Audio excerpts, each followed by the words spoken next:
Signal is one of the few messaging applications that I really recommend using. It's open source, it has true end-to-end encryption provided by the Signal protocol, which is even used in more popular applications like WhatsApp, or at least a Zucked fork of the Signal protocol is used in WhatsApp, because WhatsApp is still not open source, so we really have no idea what kind of backdoors they built into it, and we do have to assume that they have built backdoors into it because it's Facebook. That's what they do. Signal also has a pretty good set of features. Not quite as many as Snapchat or some other Zoomer apps, but it has enough to keep even the zoomiest Zoomer that cares about their privacy happy. But you know how things go. Whenever a group of friends get together on an app that can't be monitored to discuss how much they hate the Antichrist, the US government has to show up and try to make the app glow. And that's what we're going to be looking at today. This grand jury subpoena for Signal user data that's coming out of the Central District of California. I mean, seriously, what the hell is going on the left coast? You would think that the government in Cali would be more concerned with, I don't know, the fact that there isn't enough fresh water within your borders to sustain your population, even after the great California to Texas exodus. But the problem is, Signal doesn't really have any information about you. At most, they might have your phone number stored, and if anything, it's probably stored as a hash that even the Signal devs can't reverse and look up on their own. They don't store your messages, they don't collect your metadata, so there really isn't anything that they could give. But let's read this Fed letter that was sent to Signal just to get an idea of what they wanted and why. So we have the Dear Sir, Madam, the enclosed subpoena has been issued in connection with an official criminal investigation being conducted by the Federal Bureau of Investigation. This subpoena requires that a custodian of records from your business appear before the grand jury and produce the records described in the subpoena on the date and at the time specified in the subpoena. So if we go down, I believe it's on the second page. Yeah, so you are commanded, I mean, just look at the language that they use, to appear in this United States District Court at the time, date, and place shown below to testify to the court's grand jury. When you arrive, you must remain at the court until the judge or a court officer allows you to leave. And this is what they want. So please provide the records pertaining to accounts associated with or owned by blank. And this is redacted by the Signal developers because obviously they don't want whoever this person is that allegedly uses the app to be doxxed. So they give a name, date of birth, or a telephone number of this person. Documents and records to provide are specified below. So they want subscriber information, Signal Messenger username, accounts, associated subscriber info to include, if available, full legal name, date and time of account creation, date of birth, photographs, phone number, home address, email, tax ID, utility bills.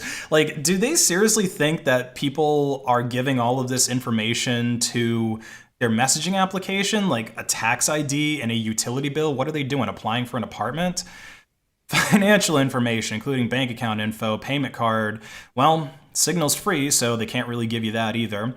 Transaction history, there are no transactions to do within Signal. Job-related information, including job title and any provided description of employment if available. This isn't LinkedIn. It's a messaging application. Online behaviors, including device data, site interaction, cookies if available. Yeah, I mean, they would be available if Signal collected metadata, but they don't. Activity log, including logs of clickstream data. Communications, including records of correspondence with the support team, subscriber information. Survey responses. I mean, I guess the closest thing to this would maybe be like a review or a rating in the like the Google Play Store or on, what do they call it? The Apple Store, like the Apple App Store. Those are the only surveys that are relevant to Signal as far as I know. Connected application, including applications connected through Signal Messenger and referrals. So yeah, basically, they can't really, this should give you an idea of how inept law enforcement is in this country, because If they would have just read Signal's website for 5 minutes, okay, or just downloaded the app themselves, they would know that 99% of what they're asking for here is impossible to provide. It's not collected by Signal. Now here is Signal's response to this request. They basically just explain that it's impossible to comply. So Signal by design does not possess almost any of the categories and types of information listed in the order. As Signal explains on its website, the Signal app utilizes state-of-the-art security and end-to-end encryption to provide messaging, internet calling, and other services to users worldwide.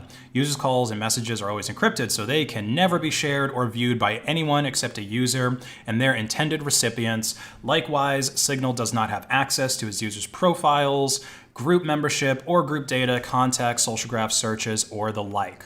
The only information Signal maintains that is encompassed by the subpoena for any particular user account identified through a phone number is the time of account creation and the date of the account's last connection to Signal servers. That's all. And they provide it below, which we'll take a look at. And then there's this ACLU insignia here, because they are representing Signal in this matter. So kudos to them for that. I know that this might be difficult for a Fed to comprehend because they aren't the brightest bulbs, but all of your guns, all of your tanks, all of this power and authority that you think you have is not more powerful than math. And the math behind Signal's cryptographic protocols is really solid. And then here at the bottom, we have the disclosure, because this is really all of the information that Signal has on you, which is the account. Not sure whether this is literally the phone number or I guess it has to be the phone number, because I'm pretty sure that the FBI gave them the phone number referenced somewhere in here. Yeah, right here, date of birth or telephone number. So presumably Signal does have the telephone number stored somewhere. And this is all that they're able to give you. So last connection date, and I love that they gave it to them in Unix time. That's just, I don't know, I find that kind of hilarious. So last connection date in Unix millis, and then the account creation date in Unix millis. So yeah, I am really pleased to see that this is really all that the Signal team has on anybody that's using it. And I really like this response that they sent in. I personally might have sent in a trollier response, because they do technically have to send in these timestamps, because this is the only info that Signal stores about us, and they did have a legal subpoena for all of that information we saw below, and part of it was account creation date.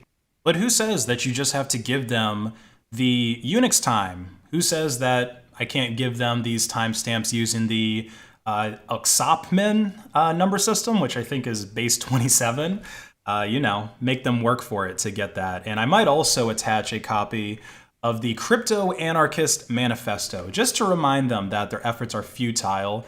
And I'm not sure if this is illegal to do or not, but I personally wouldn't really like to redact the email address of anyone who has an @fbi.gov domain, because I'm sure that they would love nothing more than to have their inbox flooded with millions of good morning messages at 9 a.m. Delhi time every morning.